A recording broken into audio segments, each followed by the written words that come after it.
پاکستان تحریک انصاف نے military courts میں civilian کا ٹرائل غیر آئینی قرار دے دیا۔ چیئرمین بیرسٹر گوہر کا 9 مئی اور 26 نومبر کے واقعات پر جوڈیشل کمیشن بنانے کا مطالبہ۔ کہتے ہیں ہمارا موقف وہی ہے جو سپریم کورٹ میں دے رکھا ہے۔ ہم نے کہا کہ ملٹری ٹرائل صرف ان لوگوں کا ہونا چاہیے جو باوردی یا ریٹائرڈ ہوں۔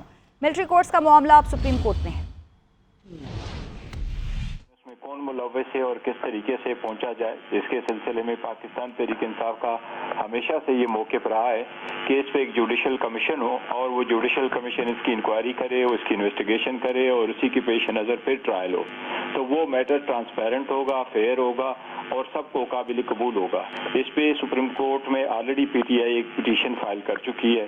جہاں تک ملٹری ٹرائلز کا تعلق ہے تو پاکستان تحریک انصاف کا ایک اصولی موقف رہا ہے کہ کسی بھی سویلین کا کوئی بھی ٹرائل ملٹری کورٹس میں نہ ہو، لیکن اپوزیشن لیڈر عمر ایوب کا اڈیالہ جیل کے باہر میڈیا سے گفتگو کرتے ہوئے کہنا تھا کہ ملٹری کورٹ سے سزاؤں کی مذمت پہلے بھی کی تھی، آج بھی کرتا ہوں۔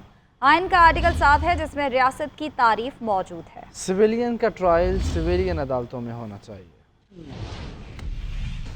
بھی کہا جی جس دن ملٹری کورٹس نے یہ سزائیں سنائی تھی پہلے بیچ کو، اس دن بھی میں نے کنڈیم کیا تھا، آج بھی کنڈیم کر رہا ہوں۔ وزیر اعظم عمران خان صاحب نے بھی کنڈیم کیا، مزاحمت کی ہے۔ نہیں ہونا چاہیے کیونکہ دیکھیں آپ کا آئین کا، پاکستان کا آئین کا مطالعہ کریں تو آرٹیکل 7 ہے، اس پہ ریاست کی ڈیفینیشن ہے، سو لہٰذا وہ سارے کے سارے ادارے جو ہیں وہ جوڈیشری کا فنکشن نہیں ادا کر سکتے، اور یہ سب کے سب سویلین کا ٹرائل سویلین عدالتوں میں ہونے چاہیے۔ 9 مئی کا ٹرائل ماسٹر مائنڈ اور منصوبہ سازوں تک پہنچنا چاہیے۔ وزیر اطلاعات عطا اللہ تارڑ کہتے ہیں کہ کوئی چیز ماورائے آئین اور ماورائے عدالت نہیں ہے۔ 9 مئی کیس کے فیصلے سے انصاف کا بول بالا ہوا ہے۔ جن مجرمان کو سزائیں سنائی گئیں وہ توڑ پھوڑ میں ملوث تھے۔ کسی عالمی قانون کی خلاف ورزی نہیں ہوئی، ملزمان کو وکیل ریکارڈ تک رسائی اور اپیل کا حق دیا گیا۔ سزا پانے والوں کے پاس ہائی کورٹ اور سپریم کورٹ کا فارم موجود ہے۔ آج باقاعدہ طور پہ ملٹری کورٹس نے کنوک کیا، اس پہ بہت ٹائم سرف کیا گیا۔ ایک تو فیئر ٹرائل ہوا ہے کہ کوئی بھی ٹرائل جو 2 سال پہ محیط ہو اس میں تمام جو ہے لوازمات، تمام لیگل جو ریکوائرمنٹس ہیں وہ پوری کی جاتی ہیں، اور اس فیصلے کو نہ صرف ہم ویلکم کرتے ہیں بلکہ ہم سمجھتے ہیں کہ انصاف کا بول بالا ہوا ہے، انٹرنیشنل ریکوائرمنٹس کے مطابق ہے، بلکہ ہمارے آئین اور ہمارے قانون کے مطابق ہے۔ اس میں رائٹ ٹو فیئر ٹرائل میں وکیل انگیج کرنے کا رائٹ دیا گیا ہے، اس میں رائٹ ٹو فیئر ٹرائل میں فیملی کو ایکسس دیا گیا ہے، ریکارڈ تک رسائی جو ہے وہ دی گئی ہے، اور یہ طے ہوتا ہے کہ ایبسینشیا میں ٹرائل نہیں ہوگا۔ جو اس سازش میں اعلی کار بنے اور جنہوں نے موقع کے اوپر توڑ پھوڑ جلاؤ گھراؤ کیا ان سب کو سزائیں سنائی گئی ہیں۔ ضرورت اس بات کی ہے کہ اس کا جو ماسٹر مائنڈ ہے اور جو سازش کے اندر دیگر منصوبہ ساز تھے ان کو بھی کیفر کردار تک پہنچایا جائے۔ کسی بھی جرم کو سرزد ہوئے 2 سال ہو جائیں اور اس کے بعد بھی اس کی سزا نہ سنائی جائے تو میں سمجھتا ہوں ہر چیز روز روشن کی طرح عیاں ہے کہ یہ حملہ آور تھے، انہوں نے جلاؤ گھراؤ کیا، انہوں نے توڑ پھوڑ کی، تو میں سمجھتا ہوں کہ قانون کا بول بالا ہوا ہے، ملک کے اندر رول آف لا اسٹیبلش ہوگا اور آئندہ کوئی بھی جرت نہیں کرے گا کہ وہ ملک کے اندر انارکی پھیلائے۔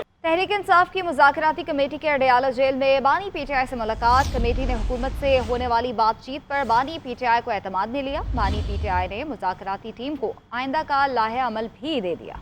ذرائع کے مطابق بانی پی ٹی آئی نے کمیٹی کو ہدایت کی ہے کہ اگر 31 جنوری تک مذاکرات کامیاب نہیں ہوتے تو بات چیت روک دی جائے۔ صاحبزادہ حامد رضا کہتے ہیں کہ حکومت سے مذاکرات 31 جنوری 2025 تک منطقی انجام تک پہنچانا چاہتے ہیں۔ عمر ایوب ڈیڈ لائن سے متعلق حکومت کو باضابطہ آگاہ کریں گے۔ بانی پی ٹی آئی کی رہائی ہمارے ایجنڈے کا حصہ ہے۔ اب 2 تاریخ کو مذاکرات ہوں گے اور تمام مطالبات حکومت کے سامنے رکھے جائیں گے۔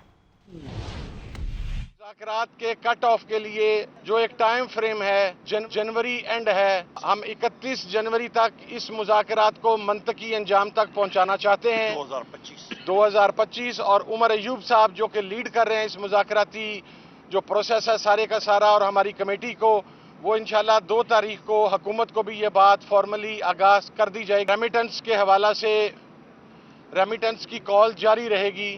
عمران خان صاحب کی رائے کسی ڈیل کے ذریعے نہیں ہوگی، کوئی پیپر سائن کر کے نہیں ہوگا، جس طرح کچھ لوگ رات کی تاریکی میں پیپر سائن کر کے اس ملک سے باہر چلے گئے سزا یافتہ ہونے کے باوجود۔ عمران خان اپنے تمام مقدمات کا سامنا عدالت میں کر کے عدالتوں کے ذریعے عمران خان باہر آئے گا۔ نون لیگ کے سینئر رہنما خواجہ سعد رفیق کہتے ہیں کہ نومنتخب امریکی صدر کے نمائندہ خصوصی رچرڈ گرنیل کا ضمیر اچانک جاگ گیا ہے۔